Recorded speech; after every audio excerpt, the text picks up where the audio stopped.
আমরা গত কয়েকদিন যাবৎ সেই ডিবি অফিস, কারওয়ান বাজার, শাহবাগ একের পর এক আপনাদেরকে নক করছি, দরজা করা নাড়ছি, কিন্তু আপনারা বোধগম্য হচ্ছেন না।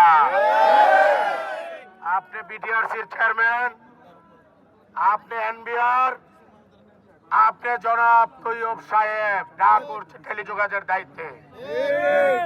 আপনাদের কানে চুলকাচ্ছি, আপনারা কোনো নড়েন চড়েন না। আপনাদের দরজা করা নারী, তারপরও নড়েন না। কখন নড়বেন আপনারা? আমরা নড়াইতে জানি। আমাদের নড়ানিটা আমাদের পায়ের নিচে আপনারা আসবেন, এটা আমরা চাই না।